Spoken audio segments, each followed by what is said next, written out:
Na constituição da FAO do nosso trabalho, nós temos três designações de papéis fundamentais, né, que basicamente são encargos de disponibilidade, de esforço e disponibilidade. Tá? O primeiro é o do mangual. O mangual é aquele que se silencia e se coloca a serviço, recebendo a carga de projeção psíquica, né, da psique que se espacializa do praticante, aquele que está no centro do círculo. Né? Mas o mangual ele não está habilitado a fazer escolhas, né, e chamar a atenção do praticante. O terapeuta é aquele que tem o encargo de ter a visão global da situação, que é basicamente perceber a relação mais ampla. O mangual não pode estar atento a isso. O mangual deve estar atento ao que o implica na intimidade e está totalmente comprometido em seguir esses movimentos. Não cabe a ele estar atento à globalidade. Quem está atento à globalidade ao círculo completo é o terapeuta. Então, quando a gente tem a oportunidade de cada vez mais ter alguém atento à globalidade, porque alguns processos podem se tornar muito complexos, né? Com 4 manguais, por exemplo, no caso da roda de cura, né? Eu não aconselho o terapeuta a colocar um processo com muitos manguais. Isso acaba sendo contraprodutivo, não tem um efeito curativo. Tá?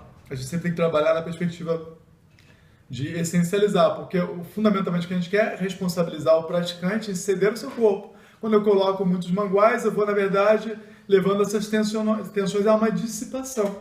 O que a gente quer, no nosso método, é levar essas tensões a uma concentração. Levar a uma concentração encarregando o eu do praticante de ser permissivo em relação a essas tensões. Então, se eu coloco muitos manguais, eu não vou trabalhar no sentido curativo. Eu vou basicamente ter uma representação, uma explicação do que acontece com a pessoa. Isso raramente é curativo. Então, acaba perdendo o seu valor curativo. Então, o terapeuta é esse agente atento à justa medida da relação de espacialização do psiquismo. Porque na medida que ele está atento e comprometido e silenciado a serviço do praticante, ele tem que estar percebendo a globalidade desses movimentos e aonde estão surgindo polos, né, de tensão que podem requerer a entrada de um mangual ou a retirada de um mangual.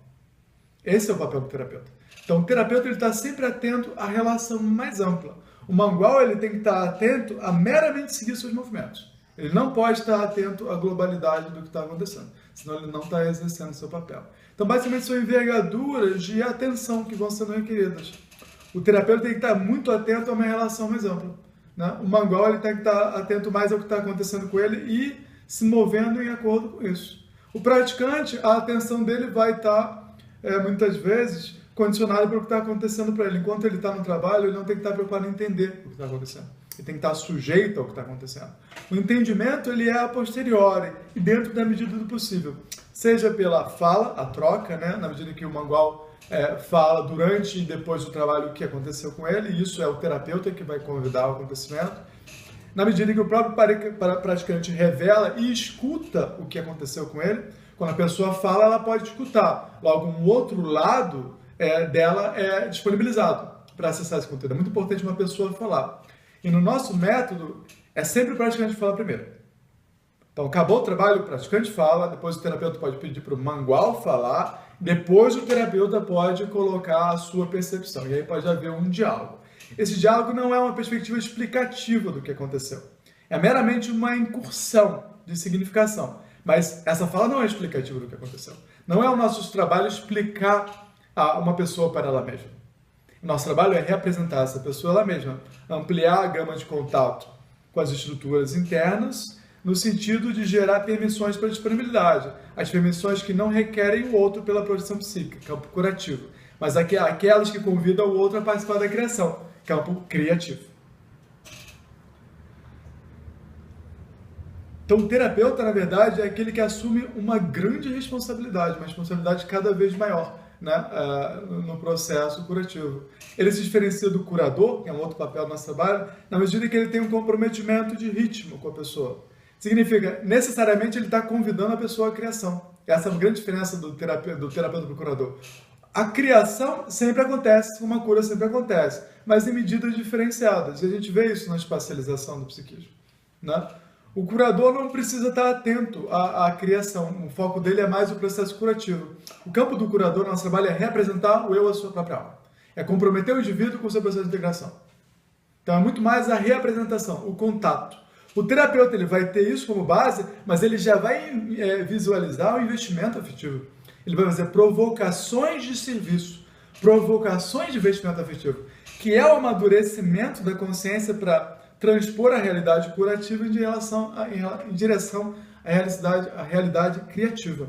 Então, uma grande diferença do terapeuta para o curador é que o terapeuta tem que ter a perspectiva da criação e tem que fazer provocações nesse sentido. Essa questão não é tão pertinente para o curador, que está na fase do contato. É muito importante, tanto o praticante, quanto o mangual, quanto o curador, quanto o terapeuta, ou seja, todo mundo que trabalha nessas perspectivas de responsabilidade do nosso trabalho, se comprometer com um relato essencial do que acontece. E o que você relata é a sua experiência sensível. É nessa simplicidade que a gente aprofunda as permissões para a inteligência sensível.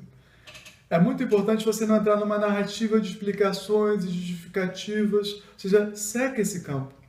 A única pessoa legítima em significar, e é o que a gente quer provocar, é que o praticante seja o agente de significação. Na medida que ele faz isso um pouco, ele pode ter uma experiência criativa de perceber como o outro significa também. Mas se ele não fez, o ideal é que não seja feito. E ele tenha que suportar uma espera para fazer isso. Então o que a gente faz no nosso trabalho é nortear a pessoa para um relato simples da sua sensibilidade. Isso é uma coisa muito interessante, muitas pessoas não têm isso, porque não estão em contato. Elas não têm contato com a própria sensibilidade, então elas não conseguem falar o que está acontecendo. Geralmente, esse praticante, ele vai falar, tá tudo bem. Ele vai trazer a fala moral educada, que na verdade é uma fala não permissiva, porque é uma generalidade, que é basicamente, eu não quero me disponibilizar, eu não quero que você me veja realmente, mas é porque eu também não quero me ver realmente. E eu só vou me ver realmente, muitas vezes, por conta da nossa cultura de consciência, quando eu estou no estado de sofrimento. Eu perdi a opção de não me ver, eu tenho que me ver, porque eu estou sendo chamado a sentir. Então, quando o praticante ele é colocado no centro do círculo, né, que é a postura de base do nosso trabalho, o terapeuta ele sempre tem que, de alguma forma, propor que o praticante seja o centro do acontecimento, que é basicamente lembrar que o ego está sujeito ao eixo da relação viva. Isso significa o centro do círculo, né? E o foco da atenção são as condições desse praticante, né? É isso que o círculo vai revelar. É muito comum, a primeira coisa que é espacializada pela psique são as necessidades afetivas não supridas, porque é isso que o centro sexual vai projetar no espaço, requerendo o corpo do mangual ou do terapeuta. Então, é muito comum no começo do trabalho a gente ficar lidando com essas necessidades afetivas não reconhecidas e não supridas, né? Ou seja, não estão vinculadas a um desejo que é revelador de um trabalho, ou de um exercício do ego em relação à sua alma. Ou seja, muitas vezes é um desejo que se referencia a um paradigma associado do mundo, que não dialoga com uma necessidade afetiva da pessoa. Logo, é uma dimensão em paralelo, é uma dinâmica da personalidade que não é obediente a um condicionamento da alma. Então, essas são as primeiras dinâmicas que vão aparecer no trabalho. A primeira coisa que vai ser espacializada são as necessidades afetivas não assumidas. É muito comum também, no começo do processo, aparecerem essas dinâmicas de oposição e luta com a própria sombra. Geralmente há muita intensidade, porque a luta encenada em si mesmo retroalimenta essa intensidade. Então, vai emergir muito fortemente essa dinâmica da própria luta, né? Por que vai emergir forte isso?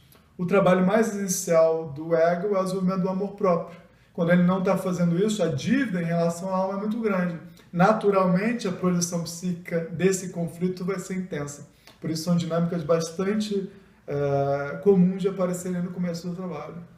A terceira coisa que aparece muito no nosso processo são as estratificações dos condicionamentos do amor parental, né? Então, que ficam estratificados mesmo, são condicionamentos tão arraigados e muitas vezes reencenados de forma inconsciente, mas que geram o reconhecimento de si, esse que é o interessante, né? Por inconsciente aí, entenda da seguinte maneira, que é pelo não exercício da consciência, porque a pessoa ela vai se reconhecer, mas desempoderada, né? Pela via do desempoderamento, e não pela via do exercício do ego, que é o através de e pela expressão. Então, é uma coisa que eu também percebo muito no começo do trabalho, a estratificação desses condicionamentos de luta, né? Ou de rejeição do amor como foi apresentado pela relação parental, o que é basicamente o que eu chamo de estrutura de resposta. Então, essas são três dinâmicas muito comuns de aparecerem no campo. E aí você vai ver isso muitas vezes nos passos, né? Quando você percebe, né?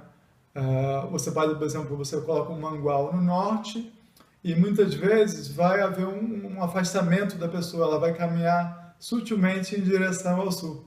Né? Isso acontece muito, né? É um bom indicativo de que, quando isso acontece é bom, porque mal ou bem o corpo da pessoa está levando ela para um lugar de direito, onde ela pode reconhecer os pais em contato com a própria fonte de vitalidade. Acontece muito isso, tá?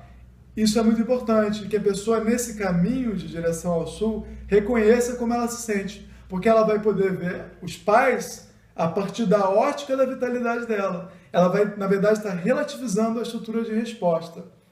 Quando é integrativo, isso acontece muitas vezes no campo, há todo o dinamismo que acontece dessa relativização. Geralmente, o conflito vai sair do condicionamento interno e vai ser encenado pelos manguais do norte. Acontece muitas vezes.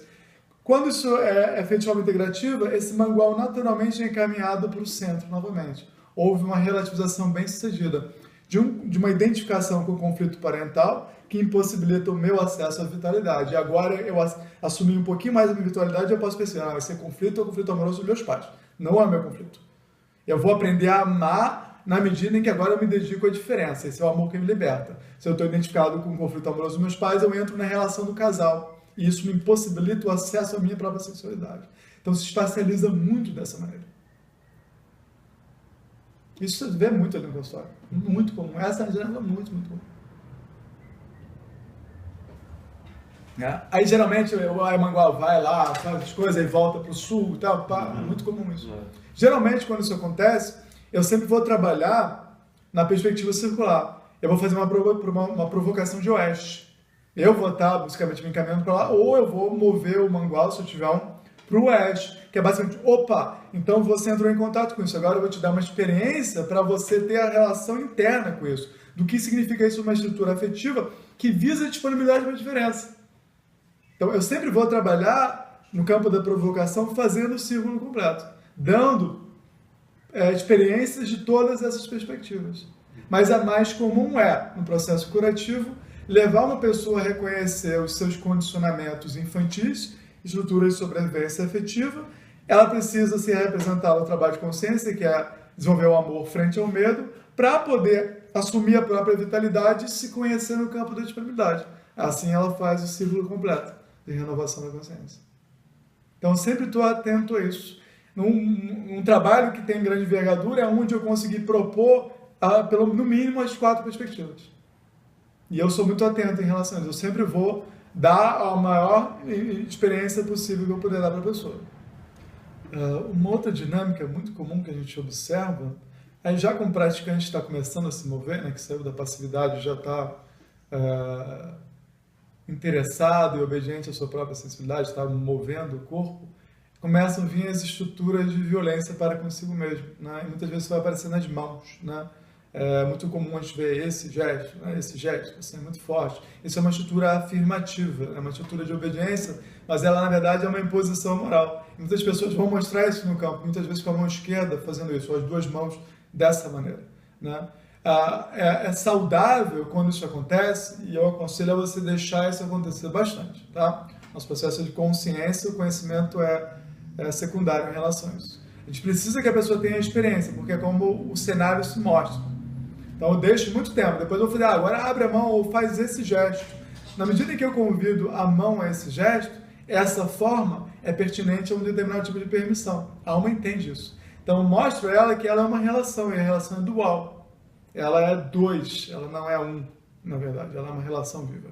E nisso eu começo a levar ela a se permitir o acesso à própria origem para além dos interditos morais. Mas é muito comum no campo você ver a pessoa fazendo isso. E quando ela está fazendo isso, ela está encenando a violência a qual ela passou. Que é basicamente os nãos aos quais ela foi submetida, que representaram violências interditas à própria vitalidade dela. É muito comum você ver isso. Não para isso no começo. Dá muita experiência da pessoa fazer isso. Para o nosso trabalho de consciência, a pessoa precisa ter experiência legítima, autêntica. Essa experiência precisa ser revisitada. Não há como fazer consciência sem uma experiência. Consciência não é informação. Então isso vai acontecer bastante. Você e a pessoa participaram para chamar a atenção dela para isso. Não dá o ensinamento. Depois de um tempo de experiência, olha, vamos revisitar, olha só, isso significa isso, agora vamos propor isso. Aí sim, a consciência é gerada. Então, o terapeuta ele tem que incorporar uma espera no processo. Ele tem que admitir o erro, ele tem que lidar, ele tem que acolher a dificuldade, ele tem que dar boas-vindas à dificuldade. O que muda uma dificuldade não é uma informação, nunca é. Essa é uma ilusão do nosso mundo. O que muda uma dificuldade é uma experiência que torna ela uma capacidade. A maior parte das nossas dificuldades são capacidades não desenvolvidas. Por isso que as nossas dificuldades são tesouros, tesouros, tesouros, tesouros. Quando uma pessoa olha com bons olhos para a dificuldade dela, ela começa a desenvolver novos recursos de capacidades.